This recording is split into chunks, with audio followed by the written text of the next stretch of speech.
Oke, baiklah. Di video sekarang, kita akan membahas ulasan awal sebelum masuk ke materi dimensi 3. Nah, sebelum masuk ke materi dimensi 3, hal yang perlu kalian ingat atau hal yang perlu kalian pelajari itu adalah konsep jarak. Karena kita nanti akan mencari jarak titik ke titik, jarak titik ke garis, dan jarak titik ke bidang. Apa sih yang dimaksud dengan jarak titik ke titik? Titik ke titik. Nah, ini yang pertama. Nah, jarak titik ke titik. Nah, misalkan saya punya titik A dan titik B. Jadi, jarak titik A ke titik B itu adalah ruas garis atau panjang ruas garis yang menghubungkan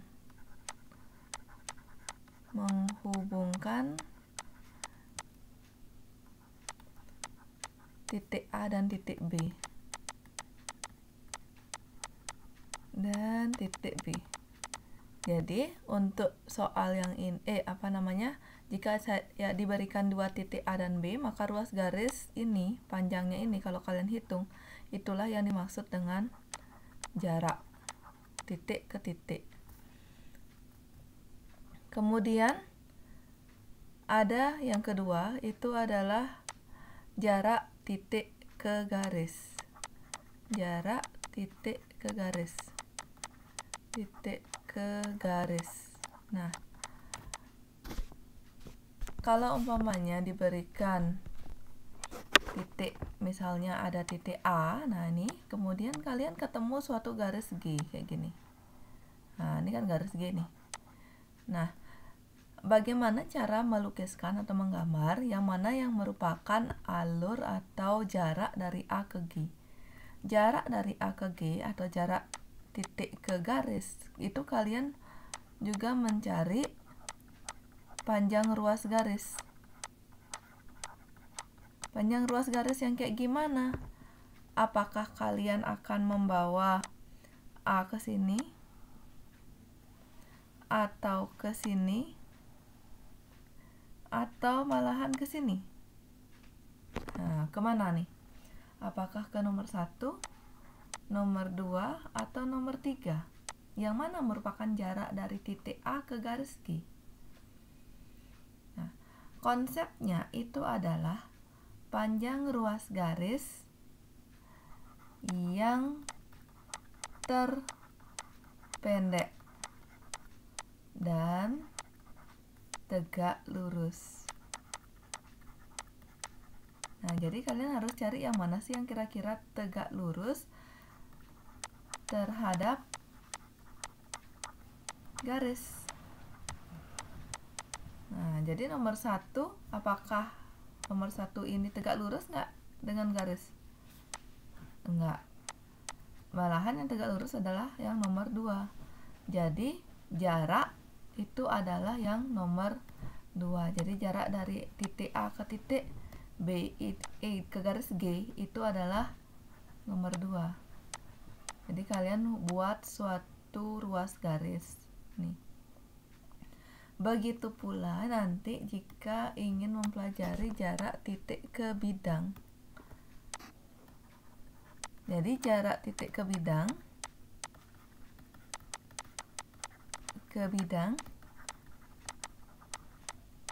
kalian juga harus mencari ruas garis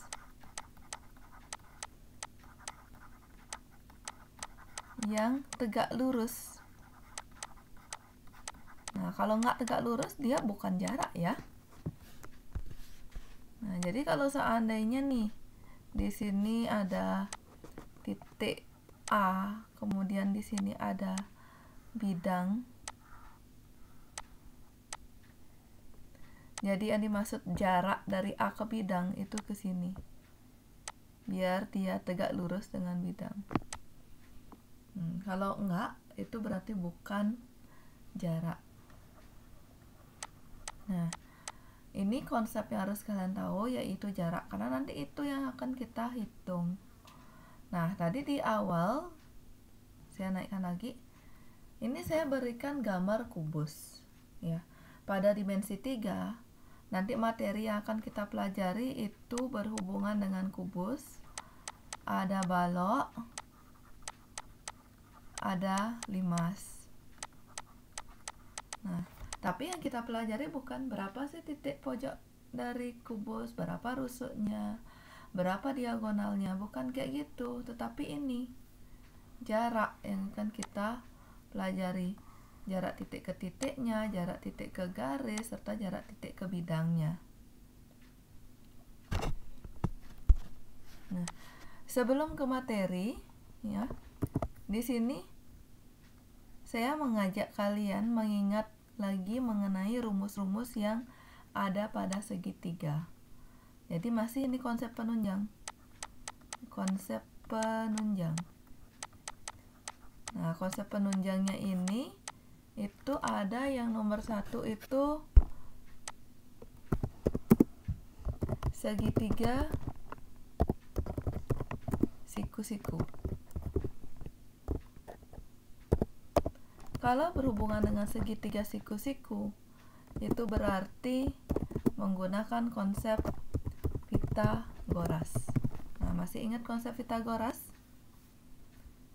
Pitagoras di sini itu hanya berlaku jika segitiga yang kalian temui itu siku-siku. Contohnya segitiga ini, segitiga ABC, dengan panjang sisi sini A, di sini B, di sini C. Jadi hal yang perlu diingat dari konsep Pitagoras, bagi yang lupa, yang sudah boleh di skip bagian ini, itu kalian cari sisi miring. Karena sisi miringlah yang merupakan sisi terpanjang. Nah, jadi konsep Pitagorasnya kalau sisi miring dicari, itu adalah akar dari sisi yang lainnya itu ditambahkan. Tetapi kalau sisi yang selain miring dicari, maka dia miring dikurangi yang lain. Itu. Jadi miring kalau diketahui dia pasti dikurangi sisi-sisi yang lain, karena sisi yang lain itu lebih pendek daripada si miring. Nih. Jadi kalau nyari miring dia ditambah, selain nyari miring dikurangi. Kemudian selain ketemu nanti segitiga siku-siku sebagai materi penunjang menentukan jarak di bangun ruang, bisa saja segitiganya yang kalian temui itu bukan siku-siku tetapi baru sama sisi. Nah, kalau segitiganya sama sisi, itu adalah segitiga yang ketiga sisinya sama panjang. Misalkan saya punya segitiga ABC dengan panjang sisi 4. Berarti karena dia sama sisi, AB 4, BC 4, AC juga 4. Kalau pertanyaan soalnya jarak titik C ke AB, ke garis AB, sesuai dengan konsep jarak titik ke garis di atas tiang ini. Nah, ini jarak titik ke garis, di mana itu kalian membuat ruas garis terpendek dan tegak lurus. Jadi buat dari A ini melalui A. Nah, biar dia memotong tegak lurus garis yang dituju. Jadi kalau untuk soal ini, jarak C ke garis AB itu berarti membuat garis dari C biar tegak lurus AB. Nah, tegak lurus AB ini apakah dia membagi sisi AB sama panjang? Misalnya kalau ini saya misalkan P, apakah AP sama dengan PB? Ya, AP itu sama dengan PB, jadi AP 2, PB 2, kan 4 bagi 2. Kenapa? Itu karena titik C. Nah, ini kalian boleh buat catatan dari kata-kata saya. Titik C diapit oleh dua sisi yang sama panjang. Jadi dia membagi sisi di depannya sama panjang pula. Jadi saya ulang, jika C atau ada suatu titik yang diapit oleh dua sisi yang sama panjang, maka jarak atau ruas garis yang menentukan jarak dari titik itu akan membagi sama panjang sisi di depannya. Contohnya ini AP akan sama dengan PB. Nah, kemudian yang mana garis yang merupakan jarak titik C ke AB? Jadi garis itu adalah garis CP. Sekarang berapa panjang CP? Itu kalian bisa gunakan CPB atau CAP. Karena ini kan dua segitiga siku-siku, jadinya itu boleh kalian pecah. Saya ambil yang sisi miring. Yang mau ngambil sisi putih juga boleh. Yang penting benar di sini P, di sini B, ini C. Yang ditanyakan adalah PC. Berarti sisi yang lain harus diketahui ukurannya, di mana BC 4 dan PB adalah 2. Nah, ini segitiganya siku-siku pasti berlaku Pitagoras. PC karena bukan sisi miring, berarti dia 4 kuadrat dikurangi 2 kuadrat. Jadinya ini 16 dikurangi 4 akar 12, yaitu 2 akar 3. Nah, penarikan akar itu harus dipahami juga. Lalu apakah segitiganya sama sisi aja? Enggak. Nah, sama sisi belum selesai, ini saya juga bahas. Kalau saya tanyakan jarak A ke BC, A ke BC juga dia sama, tegak lurus dan membagi 2 sama panjang. Kalau B ke AC juga dia tegak lurus dan membagi 2 sama panjang. Jadi jaraknya baik B ke AC, C ke AB, A ke BC dia sama, yaitu 2 akar 3. Nah, sekarang segitiga yang kita temui itu bukan segitiga sama sisi, tapi segitiga sama kaki. Nah, kalau segitiga sama kaki, jadi hanya ada dua sisi, sepasang sisi yang sama atau dua sisi yang sama panjang. Saya berikan nama segitiganya ABC. AC sama dengan BC dengan panjang, ini contoh ya, contohnya dengan panjang ini 10, ini 6. Nah, jadi kalau pertanyaan saya, coba tentukan jarak titik C ke AB. Kemudian yang kedua, coba cari jarak titik B ke AC. Dan yang ketiga, jarak titik A ke BC. Nah, kita ulas satu persatu dari yang bagian A, baru B, baru C. Untuk yang A, kalau ingin mencari jarak titik C ke AB dari gambar ini, kalian bisa buatkan garis dari C tegak lurus AB. Nah, yang perlu diperhatikan sekarang, apakah ini misalkan P, apakah AP sama dengan PB? Jawabannya untuk soal ini yang A, bagian A ya, sama. Kenapa? Karena C itu diapit dua sisi yang sama panjang, yaitu CA dan CB. Berarti AP itu sama aja dengan PB, yaitu 6 bagi 2, 3. Nah, sama dengan yang tadi, mencari CP, ini kan yang A kita ulas dulu.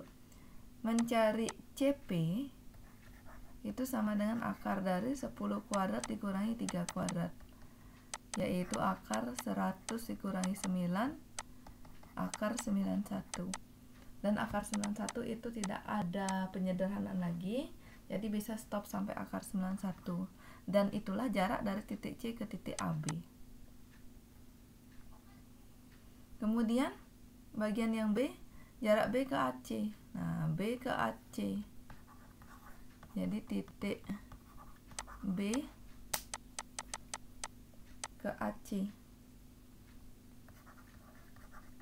Nah, jadi saya ulang gambar nih. Jadi usahakan setiap pertanyaan soal itu kalian gambar. Jangan takut boros kertas. Nah, dengan ukuran ini 10, ini 6.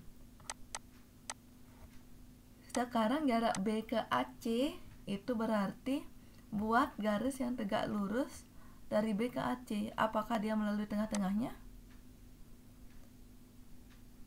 Jawabannya tidak. Kenapa? Ini kan B ke AC. B, titik B ini apakah diapit dua sisi yang sama panjang? Enggak kan? Kalau enggak, berarti ya udah. Pada saat mengambil yang tegak lurus, misalnya ini O gitu,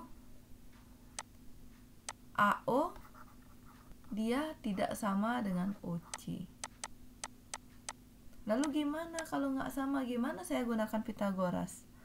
Nah, untuk soal yang nomor B ini, itu tidak bisa menggunakan Pitagoras langsung.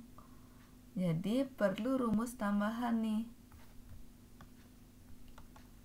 Jadi rumus tambahan itu melibatkan segitiga yang istimewa. Saya bilang dia istimewa.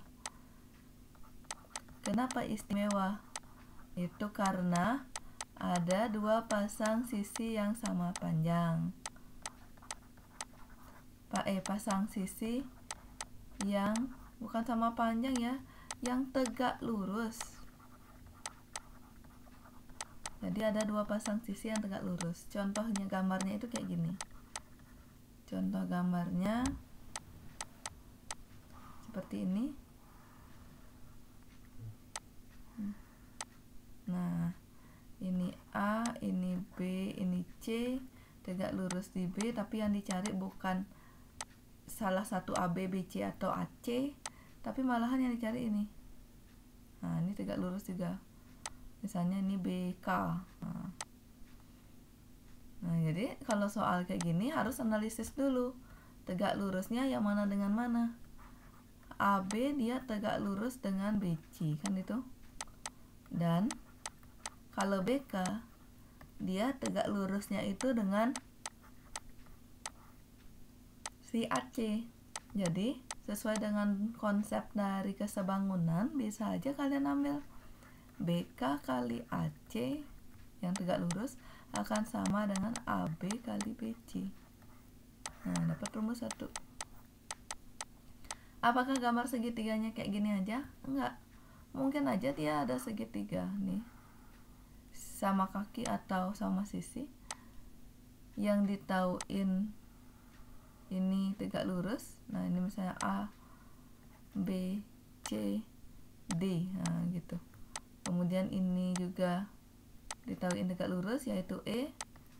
Berarti berlaku hubungan bahwa AB, totalnya AB tegak lurusnya dengan apa?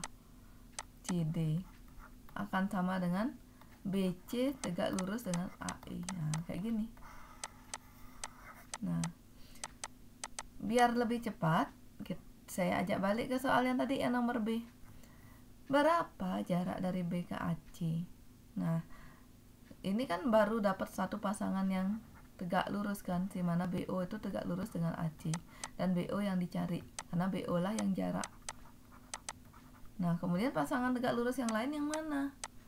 Nah, itu kalian nih bisa buatkan lagi ruas garis dari C. Ya, kemana dia nih? Nah, ini ya. Nah, dari C buat dia turun tegak lurus. Kenapa? Karena kalau dari C diambil ke bawah tegak lurus, dia pasti membagi 2 sama panjang. Pasti. Misalnya ini C apa D gitu, misalnya D ini misalnya D. Nah, tadi CD itu kan sama aja dengan CP kan, yang kita cari di atas ini. Nah, akar 91 ini.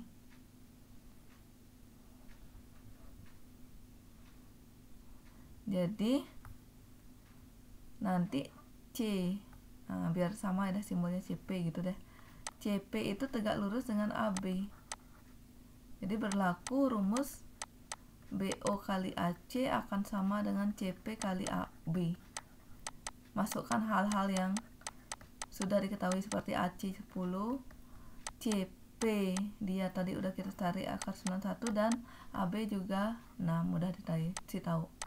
Berarti BO atau OB itu berarti 6 akar 91 per 10, atau sederhananya 3/5 akar 91. Nah, jadi itu materi-materi yang penunjang dimensi 3. Itu dulu video kali ini. Jika ada pertanyaan silahkan langsung hubungi saya. Terima kasih.